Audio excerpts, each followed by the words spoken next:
शादी की रात मैं दुल्हन बनी अपने कमरे में बैठी थी कि जब भी मेरी सास एक औरत के साथ मेरे कमरे में दाखिल हुई। उस औरत का हुलिया बड़ा अजीब सा था। उसने 4 रंग का दुपट्टा कानों के पीछे से ओढ़ रखा था और उसकी आंखें भी बड़ी बड़ी थी। वो आंखें घुमाकर चारों तरफ से मेरे कमरे का जायजा ले रही थी। मेरी सास ने बड़ी अकीदत से उसे बताया कि मैं उनकी नई बहू शाजिया हूँ। उस औरत ने मेरे सर पर हाथ रखा और मुझे दुआ दी, लेकिन उसके लफ्जों में मुझे अजीब से चुभन का एहसास हुआ था। उस औरत को देखकर मुझे घबराहट हो रही थी। वो औरत मेरे पास ही बैठ गई और बिना मुझसे कोई बात की खामोशी से सर झुकाए बैठी रही।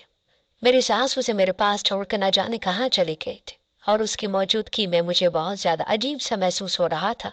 वो औरत मुझे नॉर्मल नहीं लग रही थी। पहले ही मेरी शादी बड़ी अजीब अंदाज से हुई थी, अब ऊपर से उस औरत की मौजूदगी मुझे परेशान कर रही थी। मेरा शोहर दूसरे मुल्क में रहा करता था। वीडियो कैमरे पर हमारा निकाह हुआ था। मेरी सास ने यह कहकर मेरी रुखसती ले ली थी कि मैं कुछ दिन उनके साथ गुजार लूंगी, फिर वो कागजात बनवा कर मुझे मेरे शोहर के पास भेज देंगे। मैं इस रुखसती के लिए तैयार नहीं थी क्योंकि ये लोग बिल्कुल अनजान थे। वो शोहर के बगैर उस घर में आना मुझे मुनासिब नहीं लग रहा था, मगर मेरी सास ने बहुत जोर दिया कि वो कुछ दिन मुझे अपने साथ रख कर अपने तौर तरीके सिखाएंगी और फिर मुझे मेरे शोहर के पास पत्थर रवाना कर देंगे। मेरे शोहर गामरान मेरी सास का बड़ा बेटा था और वो काफी सालों से कतर में रहाइश पजीर था। उसकी तनख्वाह से ये घर चल रहा था और मेरी सास ने बताया था कि वहाँ उसकी सालों पुरानी नौकरी है। वो बहुत अच्छा कमाता है, किसी चीज की कोई कमी नहीं है। मेरी माँ को शुरू से ही अच्छा दामाद चाहिए था जो परदेश में रहता हो मुझे भी अपने पास परदेश में बुला ले ताकि मेरा मुस्तकबिल सबर जाए। मेरी माँ का कहना था कि इस मुल्क में जितनी चाहे मेहनत कर लो इंसान तरक्की नहीं कर सकता, ऐसा तो बस वही मर्द कमा सकता है जो परदेश में नौकरी करता। बस इसीलिए मेरी माँ ने मेरे सास की हर शर्त मान ली और मुझे उनके साथ रुखसत कर दिया। यहाँ आकर मैं बिल्कुल अकेली थी, सब लोग भी नए थे। मेरी 2 नंदे थी लेकिन दोनों ही उम्र में मुझसे काफी छोटी थी, इसीलिए मैं उनके साथ भी ज्यादा बेतकल्लुफ नहीं हो सकी थी। पर फिर ये औरत जिसे मेरी सास ने पड़ोसन कहकर मुझसे मिलवाया था अजीब वो हरी हरकतें कर रही थी। कभी मेरा हाथ पकड़ कर लकीरें देखती तो कभी मेरे माथे पर अपना अंगूठा रखकर मेरा माथा दुबाने लगती।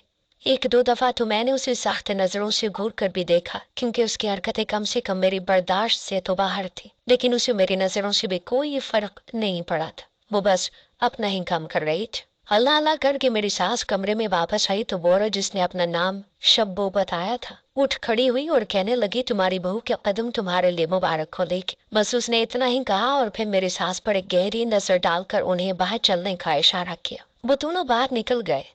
मुझे इस लेकिन से आगे की बात की समझ नहीं आई, मगर मैं खामोश रही। पता नहीं ये शब्बो किस किस्म की औरत थी और मेरी सास को इस तरह हम बाहर क्यों लेकर गई थी। कुछ देर तो मैं शब्बो के बारे में सोचती रही, लेकिन फिर मेरा ध्यान उसकी तरफ से पूरी तरह से हट गया क्योंकि मेरा शोहर का फोन आ रहा था। और फिर मैंने जब फोन उठाया तो वो दूसरी तरफ मुझसे बहुत मोहब्बत से मुखातिब हुआ और कहने लगा कि शाजी मेरी माँ ने तुम्हारी तस्वीर भेजी थी, तुम पहले ही नजर में मुझे पसंद आ गई थी। जब भी मैंने निकाह की बात की ताकि जल्द से जल्द मैं तुम्हें अपने पास बुलवा सकूं। मैं तुम्हारे कागजात बनवा रहा हूँ, 2-3 महीने लगेंगे और फिर मैं तुम्हें अपने पास बुलवा लूंगा। 2-3 महीनों का सुनकर मेरी जान निकल गई क्योंकि ये एक लंबा अरसा था जो मुझे खैर लोगों में गुजारना था। और जब यही बात मैंने अपने शोहर से कही कि मैं आपके बगैर यहाँ 3 महीने कैसे गुजारूंगी, तो वो कहने लगे कि अब ये लोग गैर थोड़ी हैं, तुम्हारे ससुराल वाले हैं। मेरी माँ तुम्हारी माँ जैसी ही तो है, वो तुम्हारा बहुत ख्याल रखेगी। मेरा दिल तो मुतमईन नहीं था, मगर शोहर की मोहब्बत देखकर मैं खामोश हो गई और इस बात पर राजी भी हो गई कि चलो 2-3 महीने ही सही, फिर मैं अपने शोहर के पास से अतर चली जाऊंगी। मेरे शोहर ने कहा था कि मैं मुस्तकिल उसके साथ ही रहूंगी और जब वो छुट्टियों पर यहाँ आएगा तभी मुझे अपने साथ लेकर आएगा। ये सुनकर मुझे खुशी हुई थी कि वो खुद भी मेरे साथ रहने की ख्वाहिश का इजहार कर चुका था, वरना मैंने ऐसे बहुत से परदेसी मर्दों को देखा था जो अपनी बीवी को अपने घर में छोड़ ऐसे जाते हैं, कभी छुट्टियों में पलट कर कुछ महीनों के लिए आते और यहाँ उनकी बीवियां सिर्फ मुलाजमाओं जैसी जिंदगी गुजारते। शादी के वक्त मुझे भी यही खौफ था कि कहीं कामरान भी ऐसे ही ना निकले, लेकिन उनकी बातें सुनकर मुझे तसल्ली हो गई थी कि वो जल्द ही मुझे अपने पास बुलवा कर एक अच्छी जिंदगी देंगे। पहली रात ऐसे ही कामरान के साथ बातों में गुजर गए। बज़ाहिर वो मेरे साथ नहीं थे, लेकिन जिस तरह से सारी रात उन्होंने मुझसे बातें की थी मुझे अकेलेपन का एहसास भी नहीं हुआ था। जब अगली सुबह मैं कमरे से निकली तो मेरी आंखें नींद की कमी की वजह से सुर्ख हो रही थी। मैं रात को बहुत कम देर के लिए सोई थी, थकन का भी एहसास हो रहा था। मैं ऐसे ही डाइनिंग टेबल पर बैठ गई। मेरी सास ने चुभते हुए लहजे में पूछा कि बहू क्या रात भर सोई नहीं हो, अकेले कमरे में क्या कर रही थी। मेरी सास का रवैया पहले जैसा मोहब्बत भरा नहीं था। वो अजीब सी नजरों से मुझे देखते हुए कहने लगी, नाश्ता कर लो फिर अपने घर चली जाना। हर रस्म के मुताबिक तुम्हारे घर वाले आएंगे, लेकिन रात को ही वापस लौट आना, क्योंकि अब यही तुम्हारा घर है। अपनी माँ के घर रुकने की कोई जरूरत नहीं। मुझे ऐसे लगा कि जैसे उनके लहजे में बहुत अकड़पन हो। मैंने बड़े मुश्किल से नाश्ता किया और फिर मेरी अम्मा के साथ में उनके घर चली गई। अम्मा ने मुझे ये कहकर रोकना चाहा कि तेरा शोहर कौन सा घर पर है, एक रात मेरे पास रुक जा, लेकिन मुझे सास की बात याद आई, इसीलिए मैं उसी रात को घर वापस लौट आई। मेरी सास सो चुकी थी। कुछ देर में अपनी नंदू के साथ बैठे ऊपर सोने के लिए अपने कमरे में चली गई। आज भी कामरान का फोन आ गया था, लेकिन 2-3 दिन से मेरी बिल्कुल भी नींद नहीं थी, इसीलिए उनसे बातें करते करते मैं जल्द ही सो गई। मुझे पता ही नहीं चला कि कब उन्होंने फोन बंद किया। उनकी मोहब्बत भरी बातों में मुझे कुछ होश ही नहीं रहा था। लेकिन जब तीसरी सुबह मेरी आंख खुली तो मेरे होश उड़ गए। मेरी सास के चीखने चिल्लाने की आवाजें आ रही थी और फिर उन्होंने कमरे में आकर मेरा हाथ पकड़ा और मुझे खींचते हुए बाहर ले गए और दरवाजे के पास धक्का दे दिया। कहने लगी कि तुम जैसे ही मनहूस अदम बहू को मैं अपने घर में बर्दाश्त नहीं कर सकती। तुम क्या आई हमारे घर में नहुसती छा गई। मैं तुमसे हर रिश्ता खत्म करती हूँ, वापस अपनी माँ के घर दफा हो जाओ। शब्बू भी उनके साथ ही खड़ी थी। उसे देखकर मैं दंग रह गई थी। इतनी सुबह उसका हमारे घर में क्या काम था। पर मेरी सास से कहने लगी कि मैंने तो पहली रात ही तुम्हें कह दिया था कि ये मनहूस है। अब फिर बता रही हूँ, इसे अपने घर में ना रखना, वरना ये तुम्हारी बर्बादी का सबब बन जाएगी। ये सुनकर मेरे होश ठिकाने आ गए। मैंने परेशानी से पूछा कि आखिर क्या मामला है, मुझ पर ऐसा इल्जाम क्यों लगाया जा रहा है। लेकिन उनका तो बस यही कहना था कि तुम मनहूस हो और इस घर में तुम्हें एक दिन भी बर्दाश्त नहीं करेंगे। ये मेरी शादी का तीसरा दिन था और इस तीसरे ही दिन मेरी शादी बर्बादी के दहाने पर पहुंच गए। मैंने अपनी सास से कहा कि आखिर क्या हुआ ये तो बताए, लेकिन फिर भी उन्होंने कुछ ना कहा और मुझे धक्के देकर घर से निकाल दिया गया। उनके शोर शराबे से घर के बाहर रश लगना शुरू हो गया था। पास पड़ोसी भी जमा हो गए थे और फिर दबी दबी सरगोशियों में ये बात मेरे कानों में पड़ी कि शब्बो ने उन्हें बताया है कि मैं मनहूस हूँ। पर जो शब्बो कहती है वो कभी गलत नहीं होता। मेरे जहन में खुद ब खुद शब्बो का सरापा घूम गया, जो शादी की पहली रात मेरे कमरे में आई थी। और उसी वक्त मुझे घबराहट का एहसास हुआ था। शायद मेरी छठी हिस्स मुझे पहले ही बता रही थी कि कुछ बुरा होने वाला है, और आखिर वो हो ही गया था। मगर उसने मेरी सास से ऐसी बात क्यों की थी, और वो कौन सी बात थी जिसकी बात पर मेरी सास ने इस तरह आंखें बंद कर एतबार कर लिया था। या शायद कुछ ऐसा हो गया था कि जिसकी वजह से वो मुझे मनहूस करार दे रही थी। हर बात बस अगर या मगर पर ही टिकी हुई थी, क्योंकि बुरी बात मुझे अभी तक नहीं पता चल सकी। मैंने बंद दरवाजे को बहुत देर तक बजाया, लेकिन मेरी सास ने तो जैसे अपने कानों में शीशा पिघला कर डाल लिया था।